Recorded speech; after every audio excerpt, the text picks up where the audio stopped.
Professor Philip Spencer is a senior research fellow at the new London Centre for the Study of Contemporary Antisemitism, and here he describes the anti-Zionist inversion of the equality and democracy that he had always assumed defined the political and intellectual community which he called home. He tells us that we are increasingly seeing the rise of an anti-Jewish worldview. Anti-Zionism comes clothed in anti-imperialist rhetoric. It treats Israel as exceptional, as though it was symbolic of all that is evil in the world, and it believes itself to be on the side of all that is good and true. Right, can you hear me? I'm unmuted, I hope. All right, good. Okay, well, thanks everybody for coming out on what is a Sunday afternoon in the UK. In the interest of full disclosure, I should say that for many years I was a Trotskyist. And although I'm deeply dismayed by what has happened to that section of the left, although not only that section of the left over the last 20 years or so or more, the basic principles that inform my original commitments have not wavered. I still think that there is a lot in the world that needs changing, that there are deep-rooted injustices we need to fight against. But what I object to strongly is that some on the left have not just abandoned the struggle for justice for Jews, but are now actively promoting anti-Semitism themselves. If I focus my remarks here to some extent on the radical left, it is not only for personal reasons, but because the arguments that would first advance from this quarter, though not at all original, have now come especially to exert, over the last 20 years, a much wider influence. They came, as we know, to inform the policies and language and discourse of the Labour Party in the UK under Corbyn. Although he has thankfully now gone into the political wilderness, and long may he stay there, there are still far too many on the left who still subscribe to the same set of obnoxious views. This is particularly true in the UK, but not only in the UK. I don't know how many other people who are attending this read French, but there is a very similar development in France, which in some sense predates what's happening in the UK. And I recently had the great pleasure of reading a remarkable book, which by Brigitte Storer, who may or may not be here, whose book I highly recommend, because it's basically about the same thing that's happened to us. It's basically about the Charlie Hebdo case. It's the Jews, Charlie, and then all of us. What's happened to all my friends? And it's a really wonderful book. So there is a close link between what we've been going through and what they've gone through and are going through. And of course, it's not just confined to France. It's a much more widespread problem. In the UK, at any rate, in much of the academic world, and indeed in the liberal media, these obnoxious views still command a great deal of support. So a whole new generation of activists, political activists, are still being formed within a framework which is fundamentally and dangerously anti-Semitic. What I want to do here are two things, really. Firstly, quite briefly, because that is really what everyone else in the conference will be exploring in more detail today, to define from the outset what this left-wing anti-Semitism is today. But secondly, how the left, which, at least in my view, more than anyone else, should not be or ever have been anti-Semitic, has come to be so. I'm sure others will then say more about that too. So firstly, what is left-wing anti-Semitism today? In two simple words, it is anti-Zionist anti-Semitism. And what is it? It is a vicious and grossly prejudiced view of Israel, and all those who support it in any way, identify with it in any way, and believe it to be, especially after the Holocaust, a legitimate nation state in a world of nation states. It is a view that says, firstly, that Israel, uniquely among existing nation states, is not legitimate. Secondly, that Jews uniquely are not entitled to their own nation state anywhere in the world, and especially not in Palestine, where they are not indigenous and supposedly never have been. Thirdly, that Israel should never have come into existence in the first place, and only did so because Jews abused the memory of the Holocaust, as they still do. Fourthly, that Jews are not now victims, and anyway, they weren't the only victims of the Nazis, but have become exactly the opposite, the perpetrators of the worst crimes of all, of genocide, of crimes against humanity, of apartheid, and crimes of war. These are all the top crimes in the world, according to the International Criminal Court, the Rome Statute. Fifthly, that only getting rid of the Jewish state will rid the region and the world of the greatest evil it suffers and the greatest threat it faces today. And lastly, this is not an exhaustive list, of course, getting rid of Israel means getting rid of the Jews who live there. And there are, of course, a lot of them now. One of the effects of the Holocaust being to concentrate Jews in three areas: Israel, the United States, and now, in declining numbers, Europe. And the obvious anti-Semitism of this project is described by the head of Hezbollah when he said, because the Jews are now concentrated in Israel, we can get rid of more of them than we've ever been able to do. Now, some people claim, and David Hirsch has written a lot about this, using the term the Livingston formulation, which I won't rehearse, saying that anti-Zionism is just legitimate criticism of Israel, when it quite obviously is not. Criticism of the conduct of any state, including Israel, is of course fine. But no one criticizes, say, the policies of the French government and says they are against French nationalism as such, and don't think that France should exist. Anti-Zionism is not criticism of a policy or a set of policies or a government. It denies the legitimacy of the state itself. And in the process, anti-Zionism, anti-Zionist anti-Semitism draws on and re-articulates for the contemporary world well-established anti-Semitic tropes. Firstly, that Jews cannot be a nation in the world of nation states because uniquely they're not a nation. Secondly, that Jews do not belong either in a given nation or a given region. Then that Jews always exaggerate their suffering. Then that Jews always do so, exaggerate their suffering, for malign and selfish purposes, to promote their own interests at the expense of others, and also especially to obscure or deny the suffering of others. And finally, the Jews are subsequently, therefore, then the main barriers to progress and justice, however these are conceived in the world today. In the book that the late and much missed Robert Fine and I wrote together on what we called the return of the Jewish question, we tried to explain what these tropes are and how they've developed, not on the right, but on the left, and how they have kept recurring and being re-articulated since and in response to emancipation, and how in the modern world they have been re-articulated specifically in relation to Israel, what we called in a chapter the double life of Israel, its real one and the one left-wing Semites' fantasy. Later today, I know David Seymour will say more about this when he analyzes anti-Zionism as an ideology.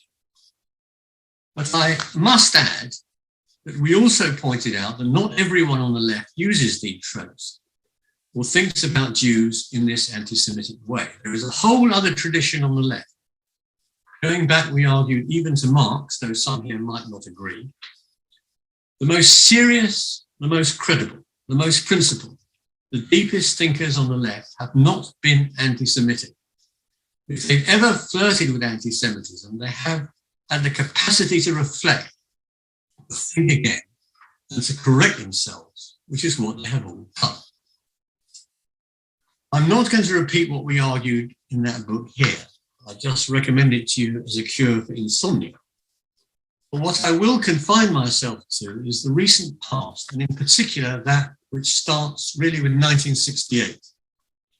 Full disclosure, that's my generation. And the high point in the UK of what came out of 68, the finest moment, its finest moment, which was not at all coincidentally, the fight against the far right and racism in the 1970s. In particular, I want to remind people of the then organisation, the Anti-Nazi League, in which the SWP, of which I was a long-time member, formed a key role. It was essentially the initiative of the radical left and designed to appeal to as broad a base as possible. The objective of the ANL, the Anti-Nazi League, was to fight racists, not as its name might suggest, anti-Semitism specifically, but racism, and specifically and particularly racism against black people in the UK and those from an Asian background.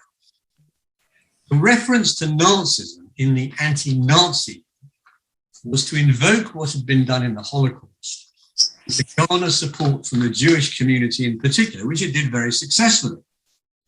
And the Anti-Nazi League was a very successful political operation.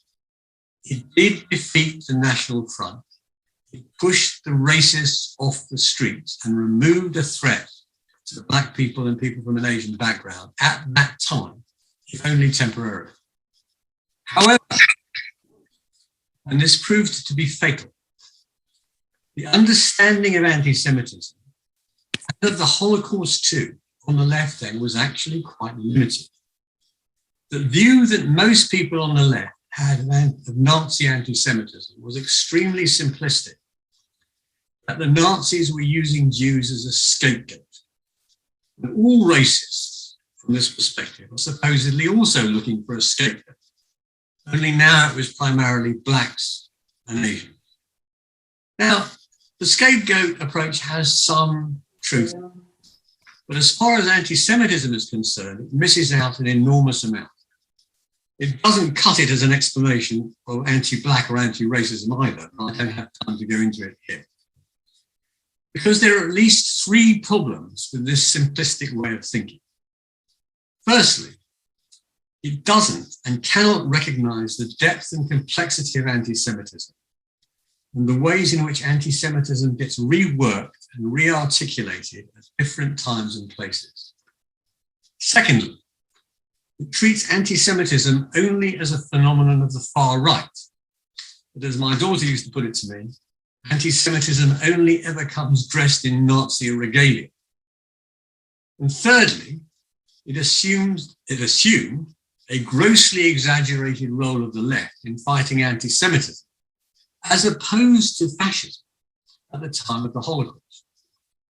The result of this wholly defective understanding, both of the Holocaust and of anti-Semitism, is that it was all too easy for a new version of anti-Semitism to arise on the left itself, a form which itself drew on older traditions of anti-Semitism on the left. And that version of anti-Semitism is anti-Zionism. In the UK, this anti-Zionist form of anti-Semitism has developed in a number of stages.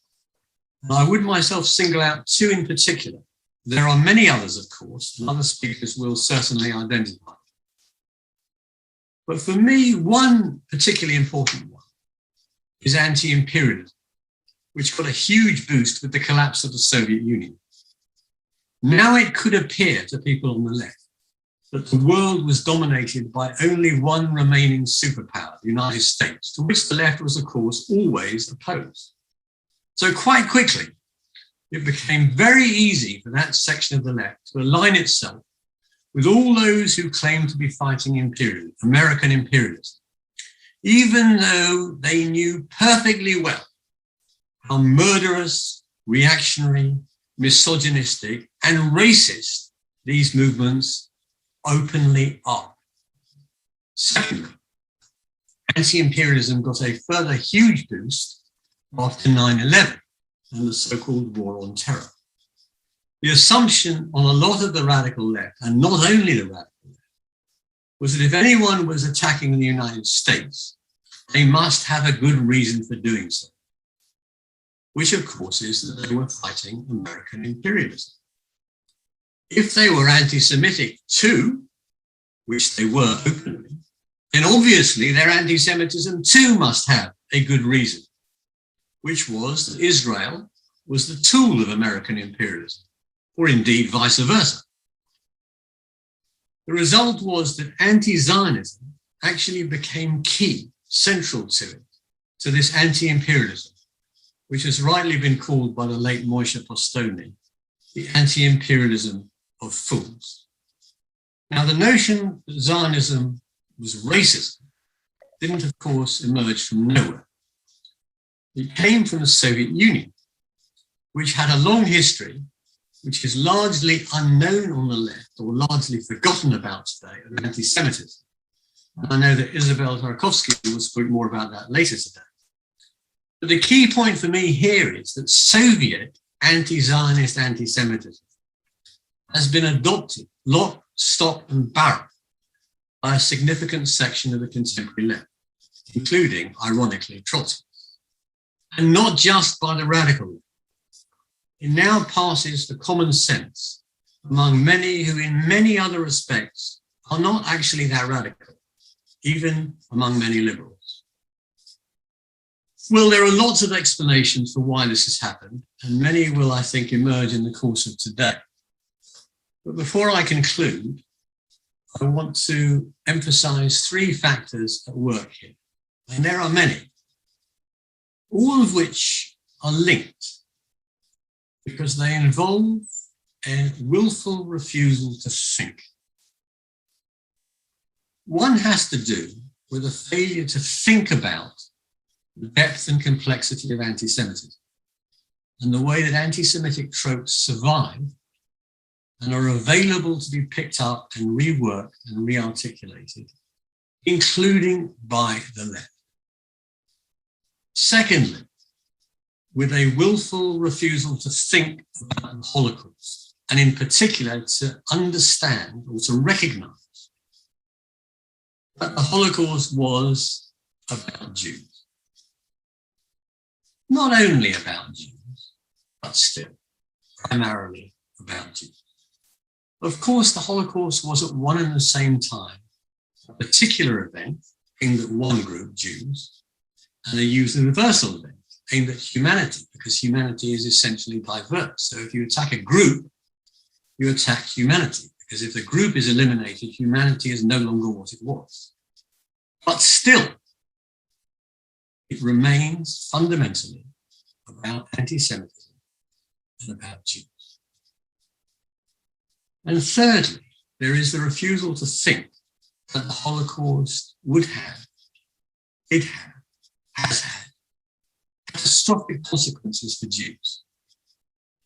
And that after the Holocaust, anti-Zionism, which might have had some credibility among some people, had collapsed as a meaningful understanding of the world. Anti-Zionism after the Holocaust made and makes absolutely no sense. And therefore it is, of course, anti-Semitism. So I want to end with one final observation, which is about thinking, about what connects these refusals. In his short book on anti-Semitism, which is still worth reading, Sartre long ago said that you can't reason with anti-Semites. It's not about, anti-Semitism is not about evidence. It's not about evidence or logic. Anti-Semitism is a passion. What anti-Semites believe has nothing to do with actual real Jews, but with their own fears, their own desires, and their own fantasies, which they project onto Jews. And that's always been true. Anti-Semitism isn't about Jews, it's about anti-Semites. And that's as true about anti-Zionist anti-Semites as it was about all the anti-Semites that preceded it.